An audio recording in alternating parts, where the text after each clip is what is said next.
de este mundo que es perverso, Señor, y maligno, dice tu palabra. Pero nosotros, Señor, queremos ser una luz, pero no queremos estar escondidos debajo de una mesa, Señor. Ayúdanos a ser una luz, que puedan ver, Señor, esa luz por nuestro testimonio, Señor.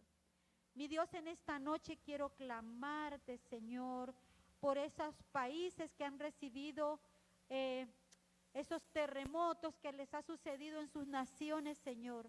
Oro, Señor, por esos que aún han sobrevivido, que han perdido a sus seres queridos, que han perdido tal vez todos sus bienes, Señor. Oro, Señor, que tu misericordia alcance a esas naciones, Señor. Clamo por sus gobiernos, que yo sé que son gobiernos que no te buscan a ti, Señor, pero tu misericordia es inalcanzable, Señor.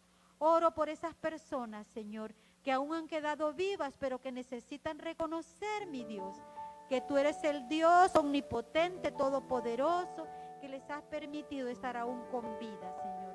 Clamo por la economía de esas naciones, Señor, para que tú los socorras, mi Dios Padre.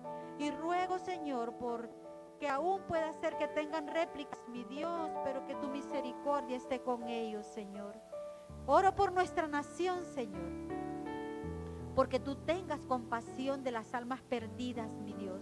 Pero sobre todo que nosotros, Señor, abramos nuestra boca para testificarles a esas almas perdidas, Dios, a nuestro vecindario, a nuestros parientes, a nuestros compañeros de trabajo. Bueno, Señor, a los que nos rodean, que aún no han decidido el seguirte a ti, Señor. Ayúdanos a nosotros a tener pasión por esas almas perdidas, Dios. Gracias porque tu misericordia nos alcanza siempre, Señor. Agradecidos contigo porque tú nos sostienes, Señor. Bendice la prédica, la enseñanza del libro que estamos aprendiendo en esta noche. Sabemos que no son cosas nuevas, pero que es necesario que aprendamos a estudiarlo minuciosamente, Señor. Bendecimos este hermoso tiempo, Señor, y agradecidos infinitamente contigo estamos. En el nombre de Cristo Jesús oramos. Amén, Señor.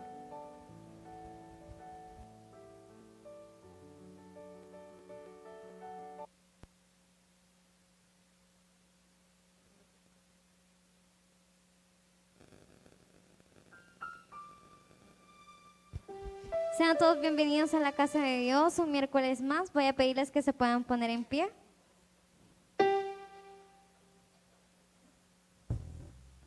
Y vamos a glorificar a nuestro Señor.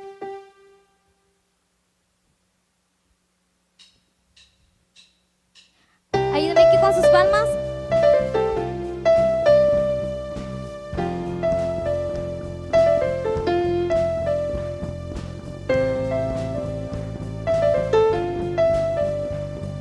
Y vamos a decirle así.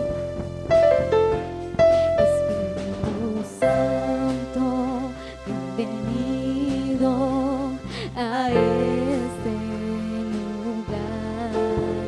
Jesucristo, bienvenido a este lugar. Y Padre omnipotente, de gracia y amor, y bienvenido a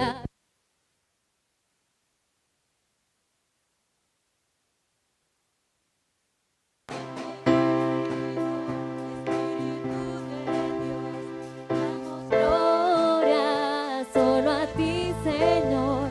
Bienvenido, Espíritu de Dios. Hoy rendimos coronas a tus pies. Y bienvenido, Espíritu de Dios. Damos gloria solo a ti, Señor. Bienvenido, Espíritu de Dios. Hoy rendimos coronas a tus pies.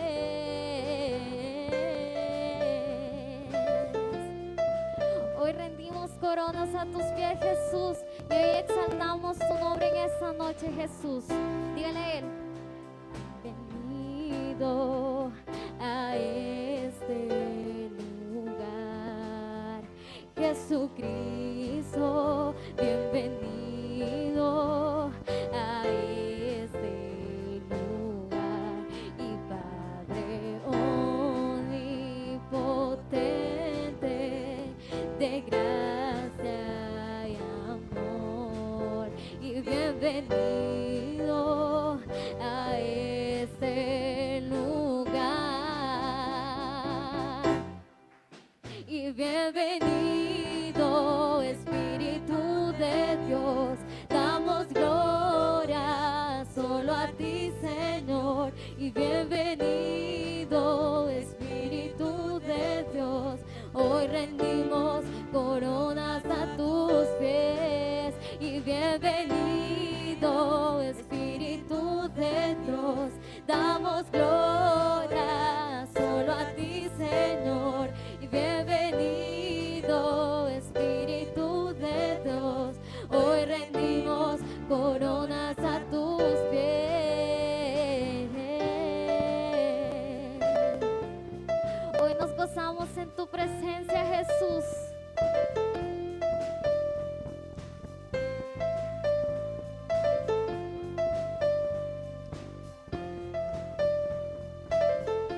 Dale un fuerte aplauso a nuestro Señor.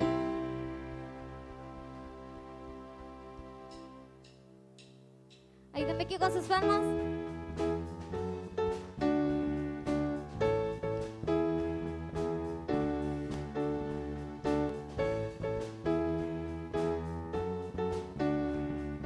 Y vamos a declarar lo siguiente. Los cielos proclaman tu gloria, los cielos declaran tu majestad. Los cielos proclaman tu gloria, los cielos declaran tu majestad.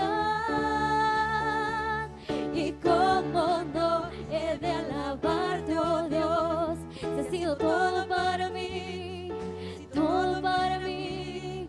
Y cómo no he de exaltarte, oh Dios, si has sido todo para mí, todo para mí, y todo para mí, y todo para mí. Cantaré, danzaré, celebraré ante ti, cantaré y danzaré. Yo nací para alabarte, cantaré, danzaré, celebraré ante ti, cantaré y danzaré. Yo nací para alabarte. Y decimos una vez más. Los cielos proclaman tu gloria, los cielos declaran tu majestad.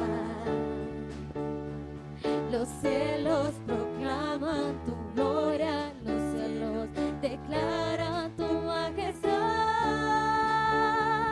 Y cómo no he de alabarte, oh Dios, si has sido todo para mí, y todo para mí. Y cómo no he de exaltarte, oh Dios, si has sido todo para mí, todo para mí, y todo para mí, y todo para mí. Dígale. Cantaré, danzaré, celebraré ante ti, cantaré, danzaré. Yo nací para alabarte, cantaré, danzaré, celebraré ante ti, cantaré y danzaré.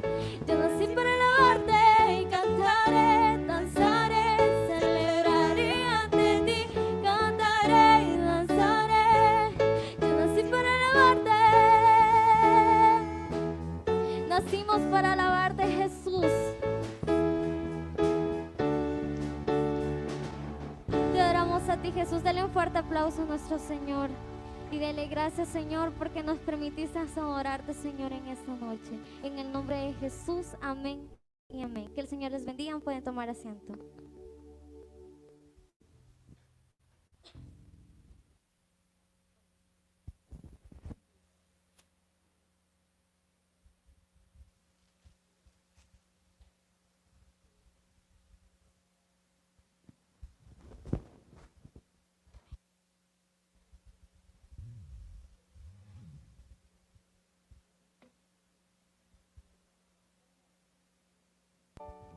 Dios les bendiga, hermanos.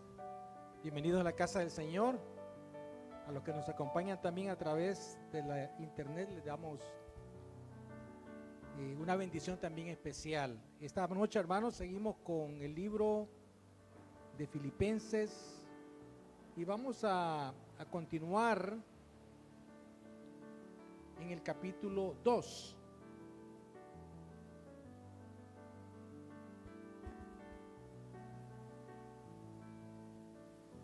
Vamos a hablar, hermanos, acerca de hacer brillar nuestra luz.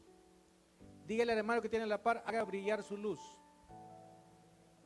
Haga brillar su luz. Esto es bien importante, de eso vamos a hablar en esta noche. Libro de Filipenses. Vamos a ver, hermanos, en el versículo 12 en adelante. Si lo tiene, me dice amén. Vamos a leerlo. Por tanto, amados míos, como siempre habéis obedecido, no solamente cuando estoy presente, sino mucho más ahora que estoy ausente, ocupaos en vuestra salvación, ¿cómo dice? Con temor y con temblor. Vamos a orar. Bendito Padre, gracias te damos esta noche por tu palabra. Pido, Señor, que seas tú iluminando nuestras mentes. Señor, que esta palabra que hemos de estudiar esta noche nos alimente, nos fortalezca, nos dé ánimo. Señor, y pido por aquellos que han venido afligidos o preocupados por alguna carga, para que seas tú, Señor, trayendo la fortaleza, pero sobre todo la paz en la vida de cada uno de nosotros. En el nombre de Jesús. Amén. 3 cosas vamos a hacer, hermanos, esta noche. Vamos a hacerlas un poquito rápido. Más bien, las vamos a hacer entre línea y línea. ¿Quién se acuerda de los 3 elementos importantes al estudiar la palabra de Dios? Número 1, observación. Número 2, interpretación. Y número 3, si usted aprendió eso, ya aprendió todo. Eso es lo que la palabra de Dios nos pide. Con cada texto que tomemos, hermanos, vamos a leerlo para observar lo que dice, interpretarlo para ver qué significa lo que dice, tanto para la gente que recibió esa palabra como para nosotros ahora. Y lo más importante, ¿qué es? Aplicarlo. Eso es lo más importante. Y esta noche quiero empezar, hermanos, recordándoles esto, porque esto vamos a hacerlo entre línea y línea de lo que vamos a leer en esta noche. El segmento anterior del capítulo 2, del versículo 1 al versículo 11, hay un mensaje importante de parte de Pablo. Y termina Pablo, y le voy a hacer un resumen con este versículo, diciendo esto: haya pues en vosotros, ¿este qué? Este sentir que hubo también en Cristo Jesús. ¿Cuál era ese sentir en Cristo Jesús, hermanos? ¿Se acuerda del pasaje que ya se leyó, verdad, y se estudió? Haya pues en vosotros este sentir. Este es un llamado del apóstol Pablo. ¿Cuál es el sentir, hermanos, de Jesús? El que aún siendo en forma de Dios, no usó esto como algo a lo cual tomar, ¿verdad?, aferrarse, sino que dice la palabra de Dios que se despojó a sí mismo y tomando forma de hombre, de siervo, se humilló hasta la muerte, y muerte de cruz. El versículo 1 al versículo 11, hermanos, se resume así: en el sentir y en la forma de pensar de Cristo. Pero déjenme decir algo muy importante. Este sentir, hermanos, nunca va a poder ser adquirido imitándolo. Yo conocí a una persona que admiraba mucho a un pastor, y lo admiraba a tal grado que cuando él se presentaba, porque él se parecía físicamente, se parecía, y yo estoy hablando de los años 80, hermanos, ya hace ratos, y él se subía a lo puse a predicar y decía, buenas tardes, mi nombre es, y decía el nombre del pastor, fulano de tal. Usted va a pensar, hermano, va. Porque cuando empezó a hablar, aunque se parecía así de lejos, ¿verdad? Cuando empezaba a hablar se notaba que no era él, pues. Entonces esto de imitar, hermanos, no funciona en la vida cristiana. No podemos imitar o tratar de hacer, ¿verdad? Como voy a tratar de actuar, ¿verdad? Esa sería la palabra correcta, de actuar como Cristo actuó, a menos, y esto es bien importante, que el Espíritu Santo haga la obra en nosotros. Haya pues en vosotros este sentir que hubo también en Cristo Jesús. Ahora ese sentir, hermano, es algo que nosotros podemos experimentar a través del Espíritu Santo de Dios actuando en nuestra vida. Él va a producir en nuestra vida, hermanos, ese fruto de mansedumbre y de humildad. Y esto es bien importante. Podemos imitar la forma de caminar, la forma de vestirnos, la forma de hablar, pero el cambio, hermanos, interno solamente el base del Espíritu Santo. Y por eso Jesús dijo: aprended de mí que soy manso y humilde de corazón. Este sentir con el que termina este fragmento del versículo 1 al versículo 11, hermanos, tiene que ver con una característica del Espíritu Santo, de un fruto producido por el Espíritu en nuestras vidas, y al cual tenemos nosotros que aferrarnos y pedirlo y clamarlo, hermanos. Ahora, esta palabra que vamos a empezar a estudiar en este momento tiene como base este pasaje, ¿verdad? Este versículo de la humillación y del ejemplo, sobre todo, que Jesús nos da a nosotros. Y dice: por tanto, amados míos. Por eso es importante, hermanos, darnos cuenta de las palabras que unen, ¿verdad? Los fragmentos. Aquí dice: por tanto. ¿Qué quiere decir eso? Por todo lo que yo dije anteriormente, y estas son palabras de Pablo, por todo lo que yo les expliqué anteriormente, ¿verdad? En los versículos del 1 al 11, aunque en el original no habían versículos ni habían capítulos. ¿El original qué era? Una carta, ¿verdad? Pero en el segmento primero del capítulo 2, hermanos, Pablo nos dice: por todo lo que les he dicho aquí, en este fragmento, versículo 12, ¿verdad? Como siempre habéis obedecido. ¿A quién le está hablando, hermanos? A la iglesia de Filipenses, de Filipos. No solamente cuando estoy presente, sino mucho más ahora que estoy ausente. Ahora, ¿qué está diciendo Pablo aquí, hermanos? Miren, la iglesia de Filipenses tenía ciertas situaciones, ¿verdad? No hay iglesia perfecta, hermano. Tengo noticias, ¿verdad? Salud. Para los que pensaban que hay iglesia perfecta, no hay iglesia perfecta. Un hermano me dijo a mí: ya me voy de aquí porque no les digo todo lo que me dijo. Está bueno, hermano, le dije yo. Pero una cosa le voy a decir, le dije: si encuentra la iglesia perfecta, por favor no voy a entrar porque la va a arruinar. Yo le dije con otras palabras, ¿verdad? No hay iglesia perfecta, hermano, no existe iglesia perfecta. Porque todas las iglesias están formadas por pecadores que buscamos, ¿qué? La gracia y la misericordia de Dios. Y bendito sea el Señor, porque algunos necesitamos más que otros, ¿verdad? Pero todos necesitamos, hermanos. No somos buenos, y eso lo dice la palabra. Entonces Pablo lo que está diciéndoles aquí es: por favor, siempre me han obedecido cuando yo estaba con ustedes, porque era una iglesia hija de Pablo. Pero no solamente cuando estaba presente, sino mucho más ahora que estoy ausente. Ocúpense. ¿En qué, hermanos? En vuestra salvación, con temor y con temblor. O sea, hermanos, cuando dice ocúpense, está hablándoles a la iglesia que consideren lo que es la salvación en forma general. Ya les voy a explicar en qué consiste esto. Con sinceridad, con cuidado y con diligencia. Ocúpense, póngale atención, sean diligentes. ¿En qué? Ocúpense en vuestra salvación con temor y con temblor. Ahora, ¿qué tiene que ver esto, hermanos?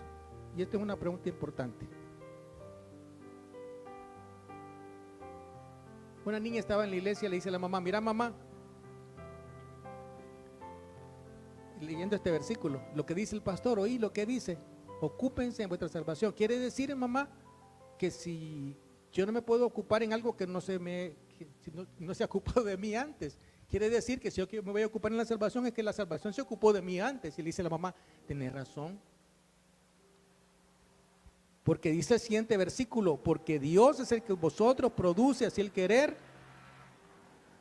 como el hacer por su buena voluntad. Hermanos, ¿de quién da la salvación, hermano? Dios. Aquí no está diciendo hagan buenas obras para salvarse, no, ocúpense. Y vamos a ver algo interesante aquí. Dios no está aceptando ninguna clase de buenas obras para la salvación. Pero después que usted es salvo, y esto es bien importante, Dios hablará con usted de las buenas obras. ¿Me entiende, hermanos? La salvación que Él le da a usted por medio de la fe es una salvación que por medio de Él va a producir ¿qué cosas? Buenas obras.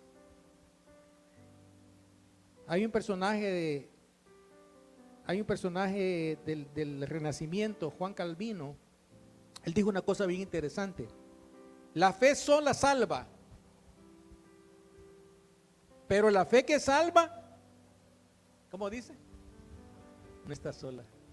Mire qué interesante. Lo voy a repetir. La fe sola salva, pero la fe que salva no está. Y esto es bien interesante, hermanos. Y Santiago lo dijo de otra manera, en Santiago 2:17. Así también la fe, si no tiene obras, está completamente, ¿cómo? Muerta. ¿Qué quiere decir esto, hermanos? Bueno, usted se va a ocupar de su salvación como un fruto, ¿me entiende? Lo que haga usted como un fruto de lo que Dios ya le dio a usted.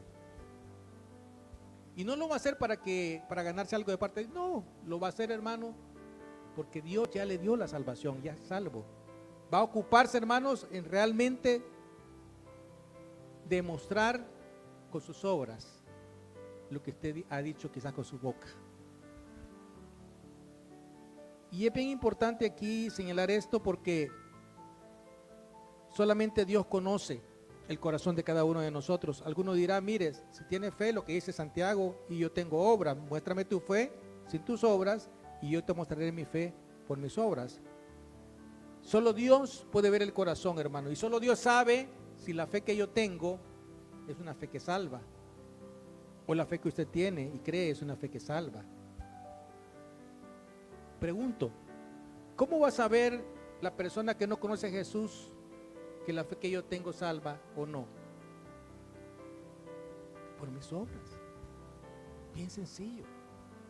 ¿Me entiende? Y el Señor lo dijo allá en el Sermón del Monte, ¿verdad? ¿Se acuerda? Que por las buenas obras que sus hijos hagan van a glorificar al Padre que está en los cielos. Entonces este versículo nos está hablando, hermanos, de una consecuencia natural de conocer al Señor Jesús. La salvación que Él nos da, hermanos, es la salvación en la cual tenemos que ocuparnos nosotros, en los frutos que Él y en las buenas obras que Él ha preparado desde antes para que andemos en ellas. Así dice la palabra de Dios, que necesitamos, hermanos, dar ese fruto y ese ejemplo. Repito, igualmente que la característica de la humildad y mansedumbre de Jesús son condiciones, hermanos, que solamente el Espíritu Santo puede producir en nuestra vida.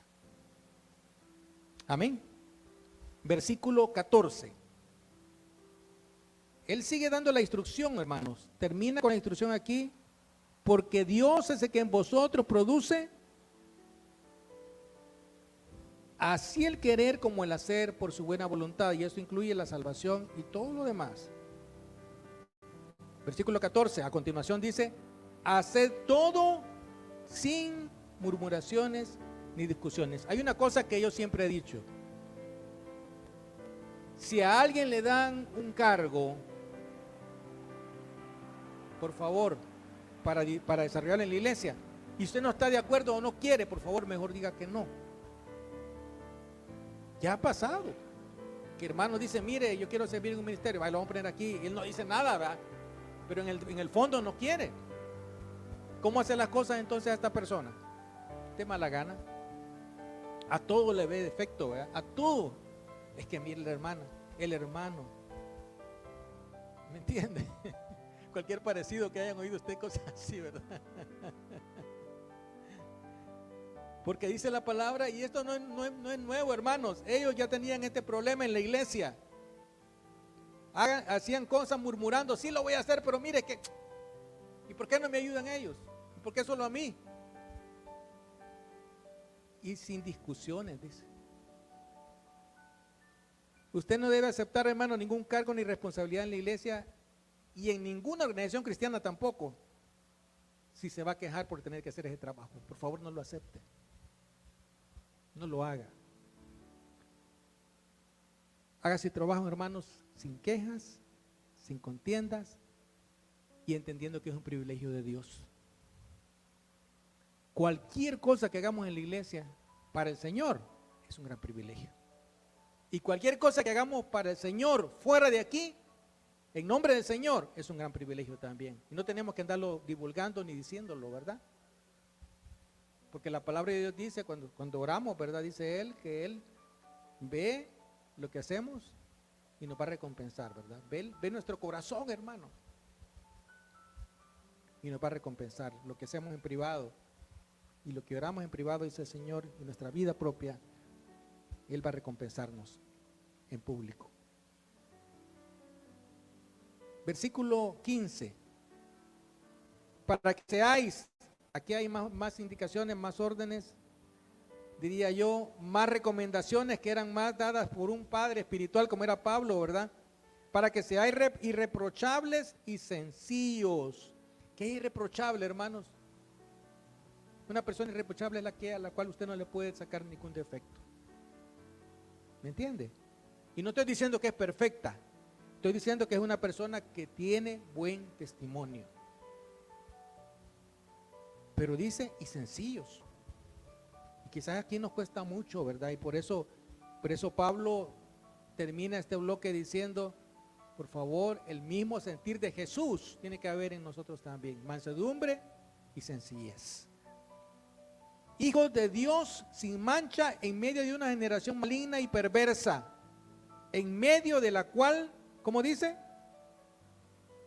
Resplandecéis como lumbreras en el mundo. Dice aquí, hermanos, que debemos ser como luz, como lumbrera. En Mateo 5:14 el Señor dice, vosotros sois la luz del mundo. Y yo les he puesto así esa imagen ahí, hermano, porque realmente nosotros no somos realmente la fuente de luz, ¿verdad? Tal vez somos un reflejo de lo que es el sol de justicia que es Jesús, ¿verdad? Pero en Mateo 5 nos dice, porque cuando vean las buenas obras que ustedes hacen, y repito, ahí la gente va a empezar a glorificar a Dios y va a conocer a Dios. Cuando salimos en la noche, ¿quién ha ido a un lugar que no hay luz para ver las estrellas? Levante la mano. En el mar, ¿verdad? En el campo, en lugares donde no hay mucha luz, no mucha contaminación lumínica, como dicen, ¿verdad? Los que ven las estrellas. ¿Cómo se ve el cielo, hermanos? En toda la oscuridad, las estrellas brillan. A cual más fuerte, ¿verdad? A cual más reluciente. Cuando Dios mira, hermanos, hacia abajo, hacia este mundo, dice aquí que estamos en medio de una generación maligna y perversa, mucha oscuridad espiritual, hermanos. Yo me imagino a Dios, hermanos, viéndonos a nosotros como esas pequeñas lucecitas quizás, ¿verdad? Que en medio de la oscuridad, en medio, hermanos, de una generación perversa y maligna, como era la que vivían ellos en aquel tiempo, y como es en la que vivimos nosotros ahora, nos ha tocado vivir, debemos resplandecer. Entonces, yo sé que el Señor, hermanos, se alegra de ver una iglesia que realmente está representándolo a Él en medio de lo que estamos viviendo. Una sociedad que niega a Dios. Una sociedad, hermanos, que le niega el derecho a la vida a los niños a través del aborto. Una sociedad que quiere destruir la imagen de Dios en el matrimonio. Una sociedad que se opone a todo lo que viene de Dios. Y Dios nos pide, hermanos, que seamos esa luz, que seamos, hermanos, esa guía para la gente que quiere encontrar a Dios. En medio de esta situación, no le voy a decir una cosa, no le voy a decir que aquí estamos mejor que en el tiempo de Jesús, porque la generación que vivió en el tiempo de los romanos, hermanos, experimentó situaciones bien difíciles. Había quizás igual grado de pecado, hermanos. ¿Sabe lo que cambia nada más? Quizás cambia ¿qué? Que ahora vive más la gente, ¿verdad? Ahora se ha avanzado tanto en la medicina y en la tecnología. En aquel tiempo la gente vivía 40, 50 años. Ese era el span de vida de la gente. El tiempo de vida de la gente. Ahora la gente vive más, pero los demás somos seres humanos iguales a ellos.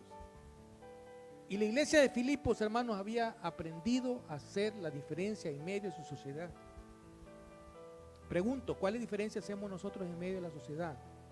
Donde vivimos, en el vecindario, donde trabajamos en la oficina, donde estudiamos en la escuela. ¿Hacemos la diferencia? ¿Brillamos porque somos diferentes? ¿O nos confundimos en medio de la oscuridad que nos rodea? Y esa pregunta tenemos que contestarla. Porque dice aquí, para que seáis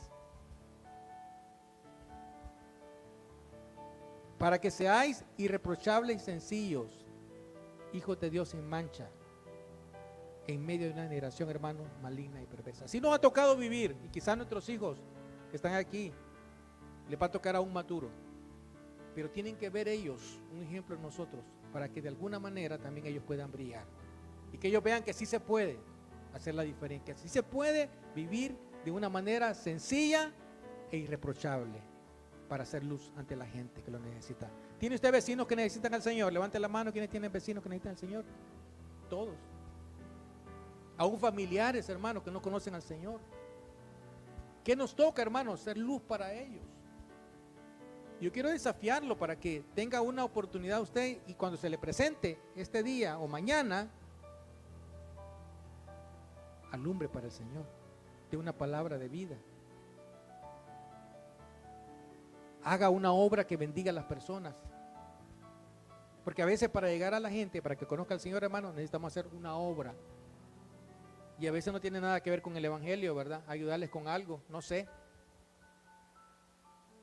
No sé, quizás está enferma el vecino y quiere ayudarle quizás a hacer la comida. Muchas hermanas lo han hecho. No sé, ayudarle a un muchacho que tiene una dificultad en la escuela, ¿verdad?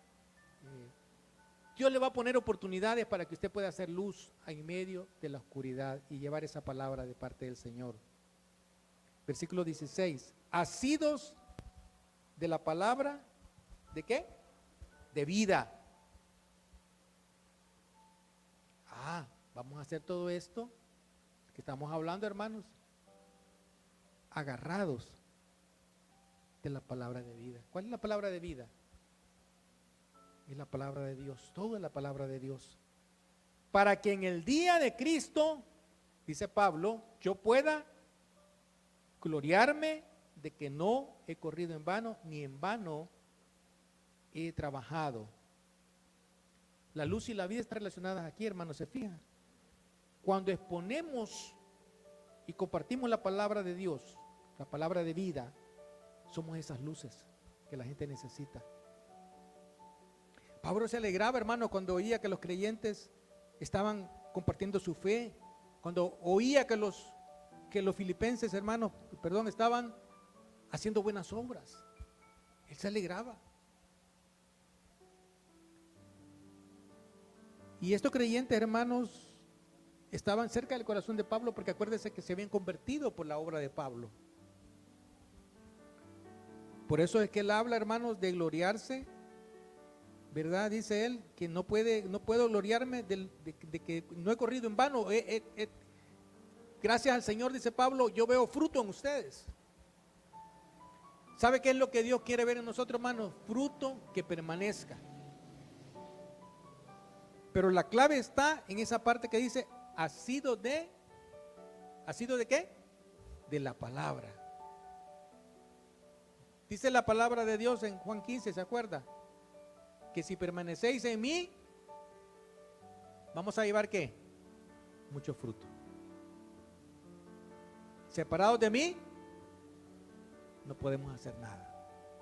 Asidos de la palabra, hermanos.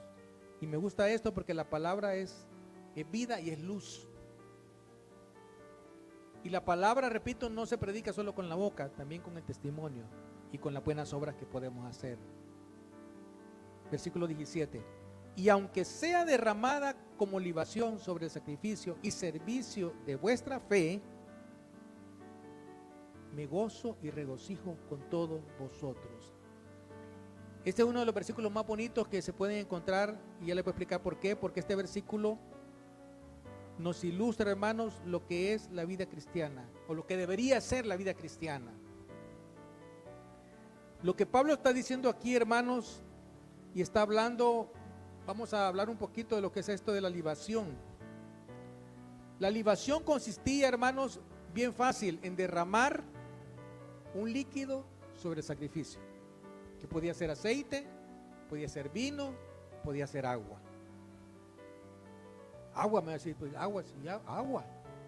Hermanos, si en esos lugares donde estaba desarrollándose la vida del Antiguo Testamento eran desiertos, el agua era algo de gran valor. Entonces, ¿en qué consistía esto? Bueno, y les pongo aquí para que ustedes lo puedan apuntar si quiere. La libación consistía en derramar aceite o vino a través o sobre ese sacrificio que estábamos ofreciéndole al Señor. Ahora, lo que sí sabemos es que esta libación, hermanos, no tenía nada que ver con la redención. ¿Y qué pasaba con la sustancia que se derramaba ahí? ¿Qué pasaba con el vino? ¿Qué pasaba con el aceite? ¿Qué pasa cuando usted pone un líquido en algo que está caliente, en las brasas? ¿Qué pasa? ¿Quién puede decirme? ¿Se consume o se evapora? Ah, pero cuando estaban en ese sacrificio, hermano, que ponían ahí el animalito para quemarlo, y esto es bien importante, ¿qué había ahí? Había fuego. Y ese fuego, hermanos, elevaba un olor agradable a Dios, porque ese fuego representaba, hermanos, representaba la muerte en la cual el animalito había sido puesto, es decir, el sacrificio. Y eso que ascendía ahí arriba era el olor hacia el Señor. Entonces, lo que ponían encima, el aceite o el vino, no iba a añadir nada al sacrificio, pero era parte del ritual. Entonces, ¿qué está diciendo Pablo aquí? Esto es bien bonito. Y esto es bien bonito. Dice Pablo, y lo pongo aquí de esta manera: yo quiero que mi vida sea derramada como una libación. No estoy agregándole nada al sacrificio de Cristo. Fíjate bonito lo que dice Pablo. No estoy haciendo esto por salvarme, porque el sacrificio ya lo hizo Jesús. Quiero que cualquier cosa que yo haga, dice Pablo, se pierda en medio de ese sacrificio que Él ya hizo por mí. Mire qué bonito. Y esa debería ser la vida cristiana para todos nosotros. Cualquier cosa que hagamos, hermanos, en la iglesia o fuera de la iglesia, para la gloria de Dios, que sea para la gloria de Dios. No necesitamos andarlo publicando: yo hice esto, yo hice lo otro. Y sea lo que usted haga, recuerde, Jesús pagó el precio completo por nosotros. No estamos haciendo nada nosotros extra para ganarnos esa salvación que el Señor ya nos dio. Quiero ser como esa libación, como ese líquido, dice Pablo, que se echó en el sacrificio, subió, pero evaporándose se confundió con ese gran sacrificio que ya estaba puesto ahí. Ese fue el sacrificio de Jesús. Y en ese sacrificio de Jesús, hermano, no podemos agregar nada. Ella lo hizo todo por nosotros. Y que sea como un sacrificio, dice, como una libación derramada en el sacrificio y en el servicio de vuestra fe. De hecho, hermano, Pablo entregó su vida por el Evangelio, ¿verdad? después de esto, cuando fue llevado ante el César y fue juzgado y fue condenado a muerte. Pero él estaba dispuesto a entregar su vida por la causa de Cristo y por sus discípulos, por sus hijos espirituales. Y esta noche, hermanos, quiero terminar con esta palabra. Y esto lo dijo la hermana Elsie Welch. ¿Quién se acuerda de la hermana Elsie Welch? Si en algún momento ella nos ve aquí, le mandamos un saludo a la hermana Elsie Welch. Ella vino una vez aquí a predicar, nos reunió ahí arriba, yo me acuerdo muy bien, a los líderes allá arriba en la parte en la segunda planta, y nos predicó. Y la predicación fue esta: hermanos, hagamos famoso a Jesús. ¿Quién se acuerda de esa predicación? Hagamos famoso a Jesús. Cualquier cosa que usted haga, hermanos, dele la gloria a Dios. Cualquier tema que usted hable, que Dios esté en medio de ese tema. Y dele la gloria a Dios, que los demás sepan que hay un Dios que puede cambiar nuestras vidas, que puede salvarnos, que puede transformarnos, que puede, hermanos, levantar un matrimonio que quizás está destruyéndose. Dios lo puede restaurar. Que puede cambiar la vida de una persona adicta al alcohol, a las drogas. Que puede cambiar el corazón de un hijo que quizás se ha rebelado contra los padres. Y que puede cambiar también el corazón de los padres que no tratan bien a los hijos. Y esa es, hermanos, la función y el trabajo que tenemos que realizar nosotros: hacer famoso a Jesús. Todos los días y en todo lo que hagamos. Y por eso Pablo termina diciendo: asimismo gozaos y regocijaos también vosotros conmigo. Eso que yo siento, dice Pablo, también quiero que ustedes lo sientan y se regocijen. Y que podamos entender que si hay una razón para la iglesia, hermanos, de existir, es para darle gloria y honra a quien todo lo hizo por nosotros, a quien todo entregó por nosotros y no nos pidió nada a cambio: a Jesús, al Padre que lo envió y al Espíritu Santo que está con nosotros en esta noche. Y este es el mensaje final: hagamos famoso a Jesús, que nuestra luz brille, pero que brille, hermanos, reflejando la luz del sol de justicia que es Jesús, y que nos ocupemos en dar frutos de esa salvación tan grande que Dios ya nos dio, y seamos agradecidos con Él. Si usted debe de agradecer a Dios todos los días por algo, debe de ser por la salvación que ya Dios le dio, y que ya está usted con algo que nos levantamos, abrimos los ojitos y decimos: Señor, si yo no merezco nada. Sí, esa es la gracia del Señor. Hagamos famoso a Jesús y que nuestra vida alumbre para aquellos que lo necesitan. Vamos a orar en esa noche. Gracias, Señor, por tu palabra. Gracias, Padre, porque podemos ver en el ejemplo de Pablo en esta carta, Señor, una carta de un pastor que amaba a su iglesia, que había fundado su iglesia, Señor, y que aún estando lejos, oraba por ellos sin cesar. Te damos gracias por el ejemplo de humildad y de sencillez de Jesús. Te damos gracias, Señor, porque tú produces en nosotros el querer como el hacer. Te damos gracias, Padre, porque nos das la oportunidad de poder servirte a través de nuestra vida, de lo que hacemos a diario, Señor, en nuestro hogar, en nuestro trabajo secular, en la escuela, en la universidad, Señor. Nos das la oportunidad de ser luz, de ser, Señor, ese reflejo tuyo a la gente que lo necesita. Yo oro esta noche por mis hermanos. Y oro, Padre, para que tú nos ayudes, que pueda haber en nosotros, Señor, gente sencilla, gente irreprochable, Señor. Que podamos asirnos de tu palabra, Señor, y con tu palabra alumbrar, con nuestro testimonio, Señor, guiar a la gente que te necesita hacia ti. Gracias por esta noche, gracias por tu palabra. Llévanos con bien a nuestros hogares, Señor, y te pedimos que nos acompañes en esta semana, lo que falte la semana, hasta que nos volvamos a reunir en este lugar. En el nombre de Jesús te agradecemos. Amén y amén. Dios les bendiga, hermanos. Denle un aplauso al Señor. Y vamos a pasar a traer un rico refrigerio para nosotros. Gracias por haber sintonizado su iglesia en línea. Esperamos que este mensaje haya edificado su vida y que podamos compartirlo con los demás. Queremos recordarles que ponemos a su disposición la cuenta bancaria de nuestra iglesia que aparece en pantalla, para que deposite sus diezmos y ofrendas. Recordando la palabra de Dios en Génesis 28:22, que dice así: «Y esta piedra que he puesto por señal será casa de Dios, y de todo lo que me dieres el diezmo apartaré para ti». Recuerde que los diezmos son necesarios para el sostenimiento de nuestra iglesia y para ayudar a las personas que lo necesitan.